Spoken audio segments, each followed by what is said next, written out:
Bonjour à tous, ravi de vous retrouver pour ce nouveau Morning Gecko du lundi 19 octobre 2020. La photo du jour, eh bien, ce sont des milliers de Français comme ici, place de la République à Paris, qui se sont rassemblés pour saluer la mémoire donc du professeur décapité Samuel Paty et pour demander de nouvelles mesures au gouvernement face, bien entendu, au fléau actuel du terrorisme.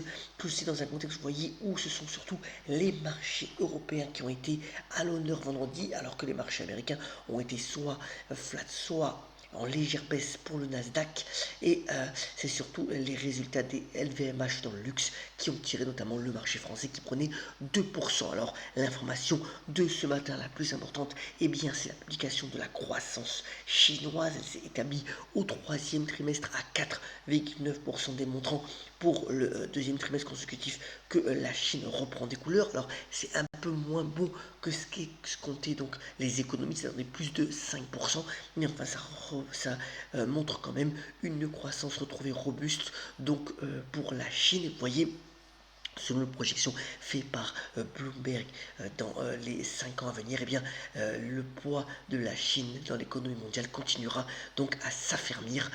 Donc voilà pour le chiffre important. Alors, sur cette publication, eh bien, le marché chinois prenait presque 1% ce matin. Alors, contraste avec ce qui se passe en Europe en ce moment, et bien entendu, eh bien, la propagation de la deuxième vague du Covid. Vous voyez que ce sont des graphiques relayés par le Financial Times ce matin. On attend une croissance beaucoup plus étale pour le troisième trimestre dans la zone euro. C'est ce qu'ont indiqué d'ailleurs les indices PMI d'activité. On aura les indices d'octobre qui sont quand même aussi intéressants à la fin de cette semaine. Et donc on verra si cette croissance finalement eh bien, est en difficulté pour la zone euro. Alors autre point aussi dans l'actualité, eh bien, ce sont les démocrates bien entendu qui sont en pleine campagne électorale, donc via la voix de Nancy Pelosi qui donne 48 heures pour éventuellement établir un nouveau plan de relance avant l'élection donc présidentielle américaine du 3 novembre prochain. Alors de nombreuses discussions ont lieu entre bien entendu Nancy Pelosi et Steven Mnuchin, l'équivalent de notre ministre des Finances, pour trouver une solution, alors que vous voyez quand même le déficit américain est abyssal puisqu'il a passé les 3000 milliards de dollars pour 2020. C'est quand même assez considérable et ça peut poser question sur la future hégémonie du dollar dans les prochaines années. Point important bien entendu à avoir en tête.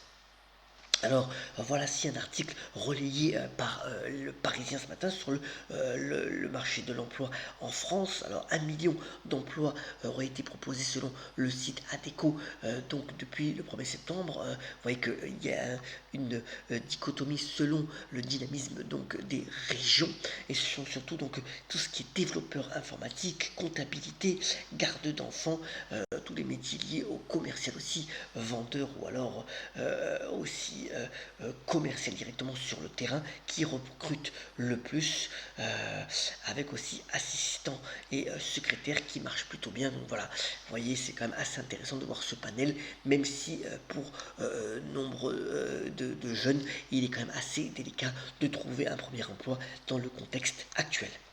Autre point aussi, cette fois-ci relié dans les échos, on en avait parlé en fin de semaine dernière en disant qu'il y avait un indice spécialisé sur l'eau. Et bien, vous voyez que les besoins d'infrastructures dans l'eau sont quand même assez considérables et à travers le globe, ce qui en fait une thématique d'investissement toujours très intéressante pour éventuellement des portefeuilles d'investissement.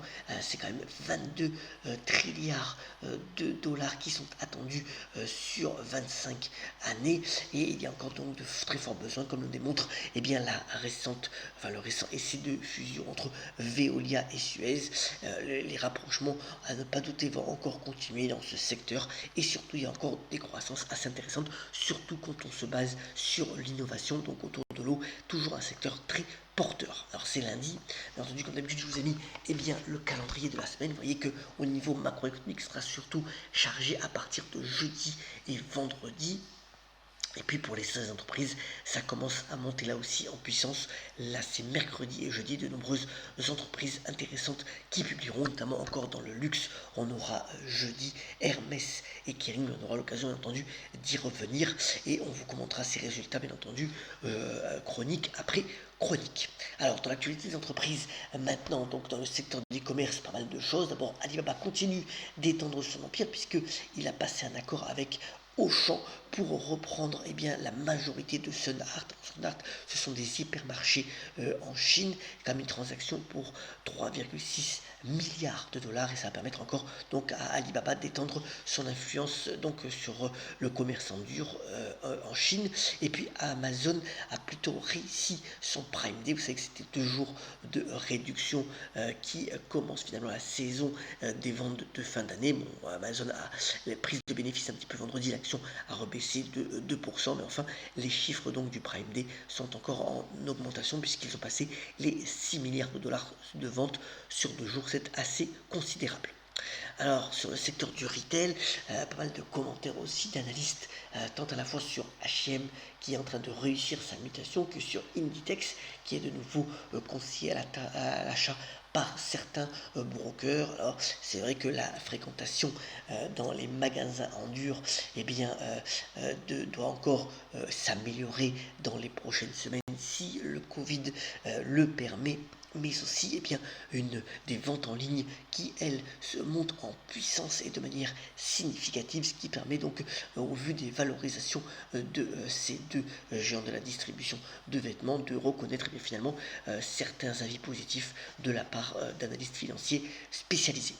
Alors, interview intéressante dans les échos ce matin de la patronne de Criteo. Criteo, en fait, est un spécialiste ciblage publicitaire, en particulier de ces fameux cookies. Alors, on sait très bien qu'il y a cette menace forte qui a fait baisser fortement, significativement, le cours de Criteo sur les 5 dernières années.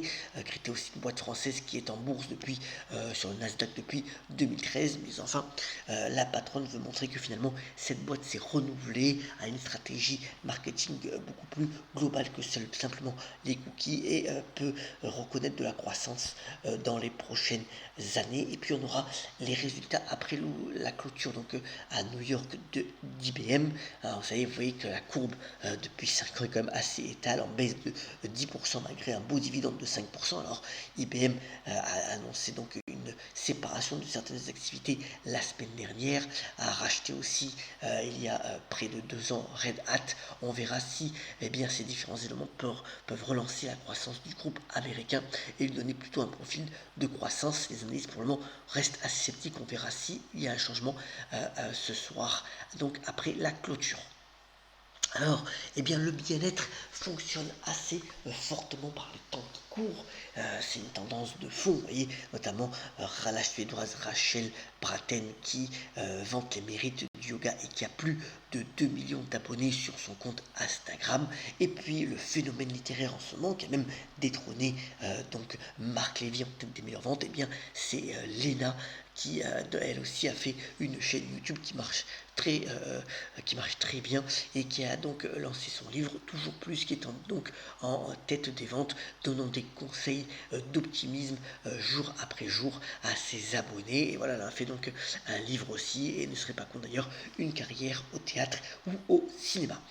Puisqu'on parle de cinéma, terminons ce Morning Echo par la citation d'un des fondateurs du cinéma, Auguste Lumière, qui a notamment déclaré: la grande plaie de l'humanité, c'est le conformisme. Voilà une phrase à méditer. Je vous souhaite une excellente semaine et on la pêche, soyons comme d'habitude solidaires et on se retrouve très prochainement pour un nouveau Morning Echo. À très bientôt.